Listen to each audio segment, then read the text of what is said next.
Yes, it's too bad. I'm not very well, to be honest. Okay, so what we're trying to get down to is understanding what your goals are. Okay. Now this is designed to kind of give a little bit more impetus and a little bit more weight to the decisions and the kind of end goal of where you want to be. Okay. Now, if we just go out and just go, yeah, I'm just going to turn up training and kind of see what happens, you haven't got a rudder, you haven't got any stability, you haven't got any kind of long-term strategy. Okay. So what we need to know is, like, what's my end goal, and then, like, what are the things that I need to do in order to get to that end goal. So what are the things that I need to do in the next 3 months? What are the things that I need to do in the next 6 months? What's the things that I need to do in the next year, 5 years, 10 years, so we can say, this is what my legacy is. Okay? Now, like, unconsciously, I kind of did this off my own back anyway. Like, as soon as my very first step into Thai boxing, the first year of training Thai boxing, I walked into S.M.A.R.T.A Stadium. I was like looking around. It's like the mecca of Thai boxing. Like, I could smell the Thai oil. Heard the crowds cheering and all this business. I was like, this is the business. This is where I want to be. Okay. What do I need to do in order to get there? And the long and short of it, like when I say the trainers that I was training with at the time, so train. Get training, keep turning up, trust the system, trust the protocol, and just keep training. Just keep training, keep engaging at that level of intensity, and you will get to that end goal. Now, if you don't know what that end goal is, you don't know where your meandering path is going to take you. You might be influenced by other people, you might get influenced by other coaches. I mean, we've had people come in and talk to fighters from here and drag them over to other gyms and stuff like that. And okay, that's just how it happens. But the thing is that if I'm not strong enough as a coach to inspire you with what the end goal is going to be, then I'm doing something wrong. And this is why we're doing this. Okay? So, it's all about goal setting. Who's done any goal setting stuff before? Yeah? Okay, so like in management speak, they talk about having SMART goals. SMART is an acronym. Okay, so SMART, specific, measurable, achievable, realistic and time bound.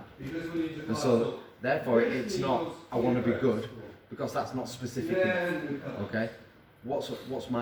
How specific can I be over what that end goal is going to be in 5, 10, 15 years, however long my fight career is going to be. And you can apply this to anything. It works for everything. So this is the kind of management speak of it, is that we go through something specific, something measurable. So if I just say I want to be good, well, how are you measuring your performance about being good? Okay? Is it achievable? Like, if I train enough, I'm going to get good, but I haven't made it measurable. I haven't been specific enough. Is it realistic? Yeah, like with enough training, you're going to get good to a certain extent, but again, you're not being specific, so therefore we can't measure it. Time bound. I said I want to be good, but I don't. Am I saying I want to be good in a year? I want to be good in 5 years, 10 years. Okay? So we have to understand what our goals are. Now this is like the first kind of port of call. So we need to understand what this acronym means. So if you want to write the acronym down, SMART. So specific,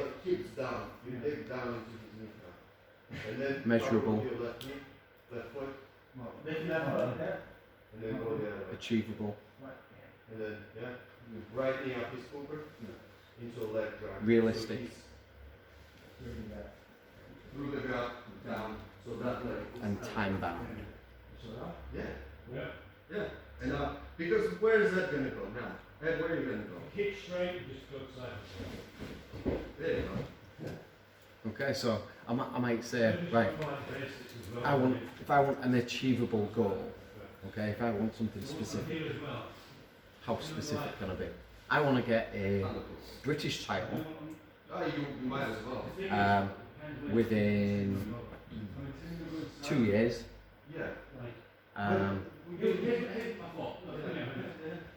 with and build up my fight experience around that. Okay, so I've been specific. I can make it measurable. Have I got a belt around my waist? Is it achievable? Yeah. Is it realistic? Yeah. Is it time bound within that year and a half, 2 years? Yeah. There or thereabouts. And like I say, these statements are guides in order to focus your training and ensure that there's something with a more long-term basis. Now, there's something funny that goes on around this as well.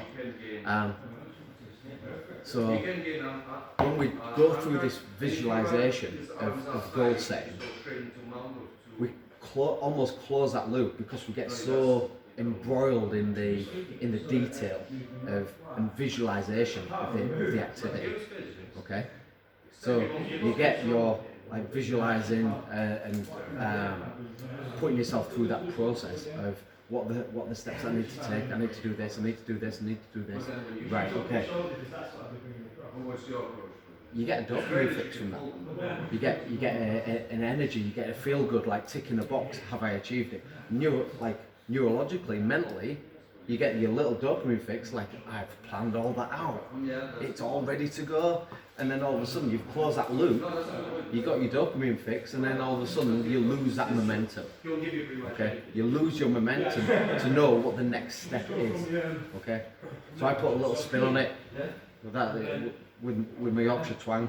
They call it a S.M.A.R.T.A goal. We'll put an A on the end. What's the smallest action that you can take to break the inertia? Okay, what's the smallest action you can take in order to take that next step? And it could be something ridiculously small. It's something that you should be able to do within the next couple of days. Okay? Now this could help with your visualization of maybe getting a picture of a belt, putting it up on the wall, so every time you wake up in the morning you see that picture of the belt on the wall and go, that's still my goal, that's always my goal, that's where I'm heading towards. Okay? So what's the smallest action that you can take literally within could be within a couple of days, could be within a couple of hours of doing this activity that's going to help you get to where you want to be. Now when I put that thought process out there, kind of put you on the spot here, like what are your more long-term goals? Well, without having this kind of S.M.A.R.T.A structure around it, then it turns into one of those kind of thought process ideas, and then it's whimsical. It doesn't have a rudder. It doesn't have any stability. Okay, so having these goals and having these things written down as a process, as a mental engagement, as a commitment to yourself, it's holding yourself accountable to these goals of what you want to achieve. Okay? So, I want to think of something that you want to achieve in 2023. Okay? So, a little thought task, a little breakout. You can take your time. Something that you want to achieve in 2023. So therefore it's making it time bound. Okay? Now it's up to you to make it specific, measurable, achievable and realistic. Okay, because we've put that time limit in place. Alright? 2 minutes, have a little play. Thinking capsule.